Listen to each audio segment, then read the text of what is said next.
Thank you. We would also like to acknowledge Brother Robert Campbell from the Gary Muslim Center. He's in the audience. Is Brother Robert in the audience? Yes, we would like to acknowledge Brother Robert. He's an elected school board trustee for the Gary Muslim Center in Indiana. Also working with the youth, trying to build the future. At this point, I'd like to bring forth Imam Kareem, and he's going to plead with you over the money. No, it's not time for that. No, we're going to bring up Qasim. Oh, okay. That's okay. No, what we're going to do is we're going to bring up Imam Qasim. You know, Imam he told me, he said we need a bio for Imam Qasim. I said, a bio for Imam Qasim? Ahmed.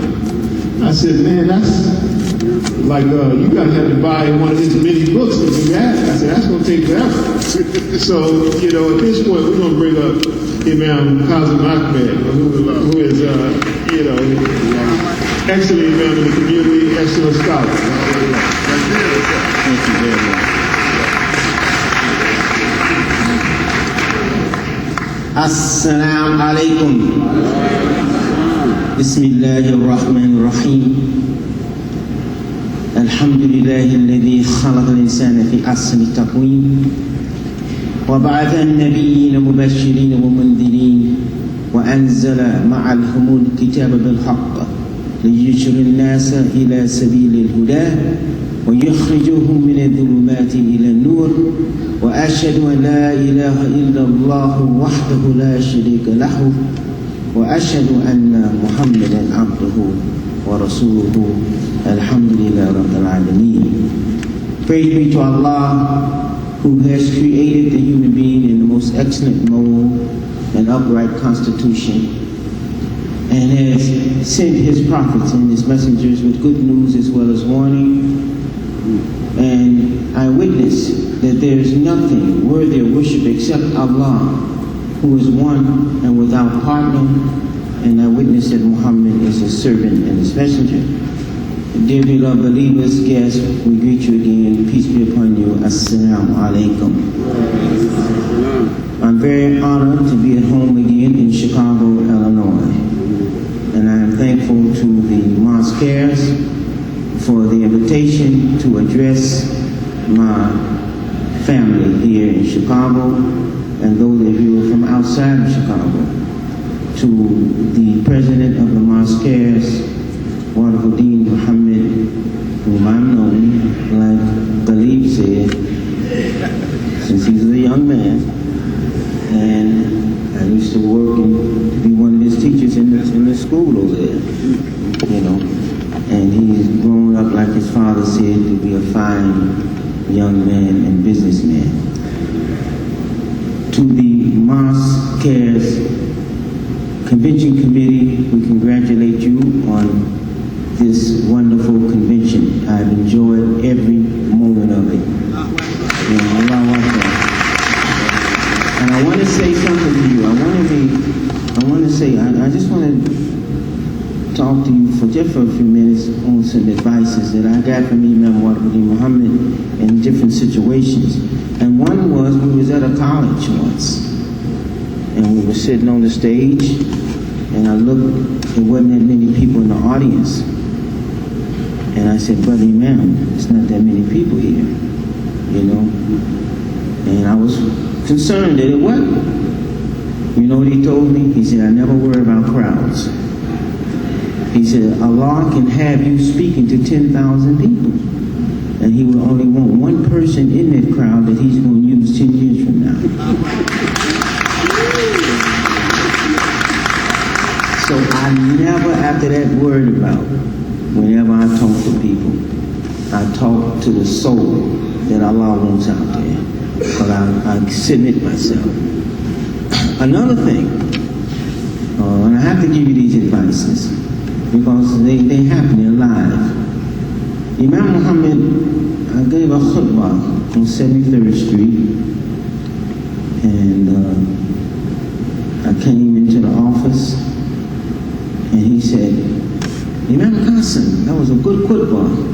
Oh man, you know, to have the Imam say that to you, I was smiling and said, yes sir, brother Imam, thank you. He said, but it was un-Islamic. I dropped like that. And he saw that it just crushed me immediately. I was up like this and just boom. And he said, what I mean by that, and he can throw you down and pick you right back up. He said, what I mean by that, he said, you gave too much information. He said, and you didn't give enough room in the minds of the people to think. He says, it's un-Islamic to go into the mind of a person and then try to tell them everything and don't give them room to think. He said, when you give or talk, give them hints, give them information so that their own intelligence can be free enough to go investigate it for themselves. I learned that lesson years ago. Another thing he said, and another khutbah, you see, a lot of you don't know that, you know, our father, and I call him our father, Imam Mohammed, because he said he loved me like a son. You know, he said to me, after another khutbah, I came in, and he said again, that was a good khutbah. And I said, yes sir, thank you. He said, but you spend too much time on the problems in the community. He said, whenever you do that, you're cheating the believers. He said, when you talk about all of the problems and just address all of the problems, he said, you're doing what the enemy wants done. He said, design your khutbah to speak to the excellence and the excellence of the believers and just build the believers up, and they'll put the problems out themselves. I'm just telling you, I'm just giving you advice from my leader. Right. Now, the reason why I'm beginning with those things because we're always dealing with these things all the time. And here's a beautiful theme for this convention, reviving our unity through the legacy of excellence. So I began with the verse, خَلَقَ الْإِنسَانَ فِي أَحْسَنِ تَقْوِيمٍ. While Allah subhanahu wa ta'ala says in the Quran that He has created you in the most excellent symmetry, the most excellent upright nature.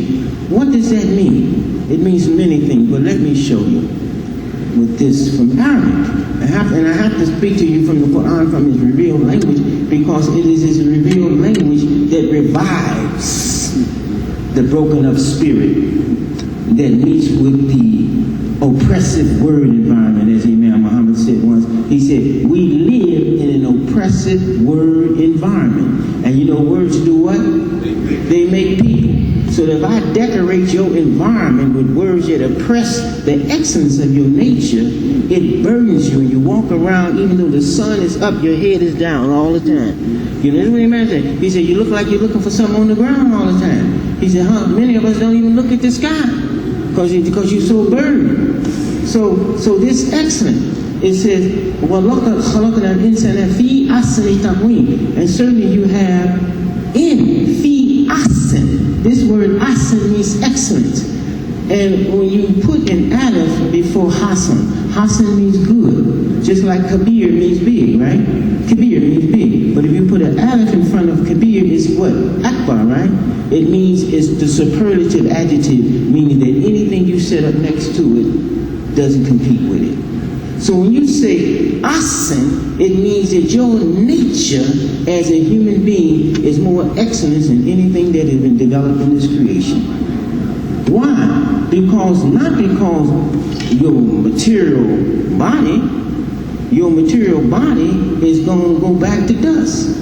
It's because of the soul in the material body, the spirit in the material body that is conscious of the creator that holds up the whole universes of universes. So now here's an idea that I want you to think on for the revival of the excellence of our unity. Now, when I was told, because Dr. Nasser Ahmed, my good friend, we've been friends for over 40 years, was supposed to be here. I didn't know that he wasn't here. So I was told, say, but Imam, Dr. Nasser didn't show up. Can you do the Ta'aleem? Of course I said yes, because that's my job. This is my job in this community to teach. So I told Brother Imam Kareem, I said, he said, so it's not going to overburden you? I said, no, because it's something I want to talk about anyway after I got this new book of the Imam. You know. And I went and grabbed 2 books, the Quran and this book here. And I want to share some things with you because it's important for excellence. Allah subhanahu wa ta'ala, it says in the Quran here, in Surah Al-Anfal, it says here in the Quran, وَأَلَّفَ بَيْنَ قُلُوبِهِمْ لَوْ أَنْفَقْتَ مَا فِي الْأَرْضِ جَمِيعًا مَا أَلَفْتَ بَيْنَ قُلُوبِهِمْ وَلَكِنَّ اللَّهَ أَلَّفَ بَيْنَهُمْ إِنَّهُ عَزِيزٌ حَكِيمٌ. God Most High says in the Quran that moreover we have united with affection the hearts of the believers. And even if you spend all that you have in the earth, law and fakta mal fil ardi jami'a. And this law is an Arabic word meaning if, but it means the if of impossibility. The if of an impossibility. Like you can say, boy, I could fly over there with just get up like a bird and fly like a bird, you know, I can really see things better. Well, that's an if that you say, but it's an impossibility. You have to get in a plane to fly like that. So it says, law and fakta man fil ardi jami'a. Even if you spend all that is in the earth, jami'a, you cannot unify it. You cannot bring it together. But Allah can. So the word here, alafa, not only means unity, but it's a unity based upon love and affection. Now, I have to share this with you because we're family members in this community. There's a critical problem with humanity itself. Humanity itself has lost its identity as a human being. Allah says in the Quran, "Wal asri innal insana lafi khusr." By the time, surely the human being is khusran, lost. He's in perpetual loss. You see, what human being? You think it's your physical black body or your white body or something like that? No, the human being is the excellence of his human nature. The quality, insana, the quality of your thought, the quality of your conscience. So here it says, "Wal asri innal insana lafi khusr." Surely the human being has become insane. I had my neighbor. You know, I came here with a bad back, didn't I? You know, I told you I had a cane and my back is good. I've been working on it. Allahu Akbar. Allah witness, my back has been hurting me every day, almost for 2 years.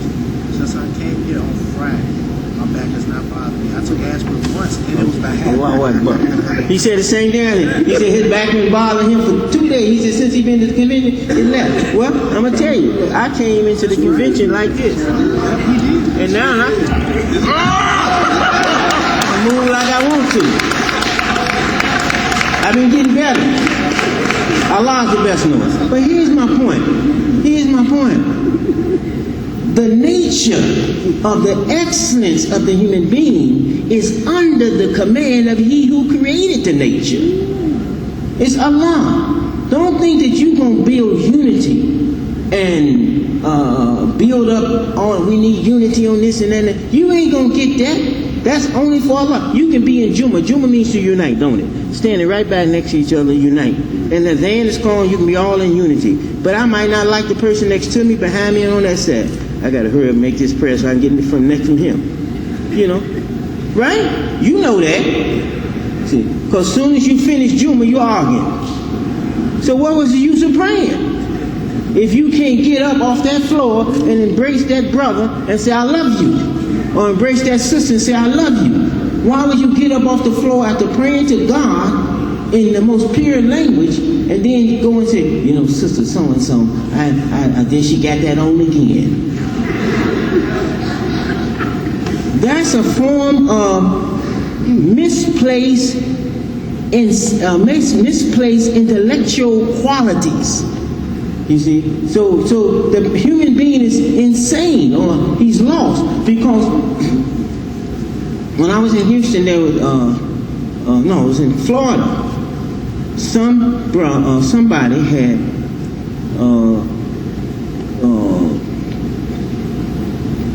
took a young kid and took a pipe and ran it into his rectum. Very cruel. Just cruel things that you hear in the news. And you first say, they must have been what? Crazy, insane. But we had to address that at a public meeting of the criminal things that was going on when we were together with the churches and etc. We were addressing it. And I told them, I said, this is a person that has lost his mind. What happened to the mind of the human being? And I'm not talking about my neighbor, as I was getting ready to say about my neighbor. He came to me, I was in my garage, straightening up things, and he comes up, he's always nosy too anyway. He's a good neighbor though. He comes up to me and he says, this is right after Robin Williams took his life. So he says to me, he said, what does your religion say on suicide? I said, it's forbidden. We can't kill ourselves. You see? He said, well, why do y'all have suicide bombers? Like that. I said, we don't have suicide bombers. Those are people who call themselves Muslims that are crazy, that's killing themselves. I said, but don't. I said, hold it. They have that in Christianity, they have that in Judaism, and they have that in other religions. Don't you know we have crazy people on this planet? There's an oppressive word environment that making people go crazy, so they don't appreciate the life that God gave them, so they kill themselves. I said, so we have that in Islam too, or Muslims who do that, you see. But that's not the order from God. That's not the order from biblical language. Jesus said, I come to give you life and give you life what? Abundantly. So Allah says in the Quran, Ya ayyuhalladhina amanu istajibu lillahi rasulihi idha da'akum lima yuhyikum. He says, oh you who believe, respond, answer God, respond and answer Him when He calls you to that will give you life. And the word that is used here for calling is da'akum lima yuhyikum. Again, and speaking with Imam Mohammed one time, I was studying the calling for dua, the calling for adhan, and the calling for nadia. You know, there's different callings in the Quran. I said, Brother Imam, what is the difference between them? And he explained the difference. I don't have time for all that. You know, you have to come to a class and we'll give it to you. But he said about dua, he said, when you say dua, say it. Dua. Dua. It's difficult, ain't it? It's difficult. It is that calling that calls you out of circumstances that have become very difficult in your life, and Allah, you have to go and call people out. That's why that's why da'wah comes out of the word. You know the word da'wah? It's difficult to pronounce. Say the word da'wah. Say the word adhan. Which one is easy to pronounce? Adhan, right? Well, that's because adhan is a call for believers. You know, because you hear Allahu Akbar, you respond. But when you do da'wah, that means that somebody has lost his principles of the excellence of his human nature, and you got to go into a difficult situation and get him out of it. Allahu Akbar. Yeah, now look. I have a good friend here in Chicago, Fareed Rashid. Many of you know him. He passed about a month ago. We call him Big Fareed. He was Imam. He assisted me on the west side of Chicago.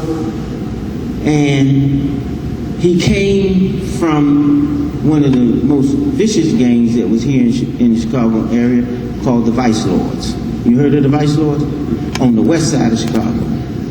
Well, how did we get him? We went into a difficult area. I went to one of their meetings. I talked to the gang members. So I talked with rangers, everybody. But I talked to the gang members. And they said, man, I like what you're saying. I said, come on down to the masjid. So we brought a few down there. He converted. You know, we went into the drug neighborhood, the gangbanging neighborhood, the prostitute neighborhood, and we went into a difficult environment and snatched this man out down in this environment because his life was corrupt. That's how we were trained under the Honorable Elijah Muhammad, you know, to go and get what we call lost found. I don't care what the difficulty was, whether it was the projects or whatever, we went in there and got them. Why? Because we believe in the excellence of a life that has been torn up and broken down and not worth anything anymore. And he said, go and get your people. And he put love in us to go and get it. That's what I tell people. People don't understand. Allahu Akbar. I don't know how much time I can, so don't waste time clapping on me. It don't work anymore for me. You know, I'm not, you feel good, clap inside, but I got to roll, because like the Imam said, he said, don't try to give too much, give them enough to think. So I'm trying to give you, say, look, one of the things that we have lost as a community is focus on our mission to go after what God has put us here for, to help humanity. I know you became a little bourgeois, you got your Mercedes, you got your big house and etc. But what about the broken up humanity? What are we going to do about that? You see, so when we went and got Imam Fareed, Rahimahullah, Allah bless him and forgive him his sin, you know how we used to open up. This was back in '76. We used to open up with the name of Allah and all of the prophets from Abraham to Muhammad. That's how we used to open up, from Abraham to Muhammad, not from Adam to Muhammad, but from Abraham to Muhammad. So Fareed, he told me one day, he said, Brother Imam, he said, why do we mention Abraham? You know, I said, because that was one of the prophets, Abraham the prophet. You know, he said, he said, I thought you was talking about Abraham Lincoln. I said, why would you think that? He said, because he freed us, and we were giving credit to him for our freedom. But it shows us the cultural lag and the disparity of scriptural understanding that's even in the community.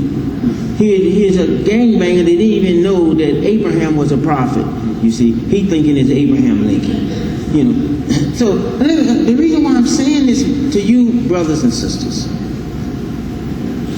if you lose your focus on your life, then you're going to lose the unity for that life. I'm going to give you a quote from Imam Muhammad. I want you to write it down. He said, life is best established and protected when life lives with life in a context with other members of that life. Life is best established. Here, established. Now this word established is not the idea of established as you think. It comes from the word qama, which means upright. When I say qama to select, you what? You stand up, don't you? Mustaqim means straight way. Qiyam means straight. So this establishment is qama. Life is best established, and then what? Protected. The word here for protected is hafiz. A hafiz is not one who memorizes the Quran. A hafiz is one who learns the Quran so that it will protect the existence of his life. It becomes the protector. You don't protect the Quran protects you. So here is life is best established and protected when that life lives with life in a context. Now here's an important part. Context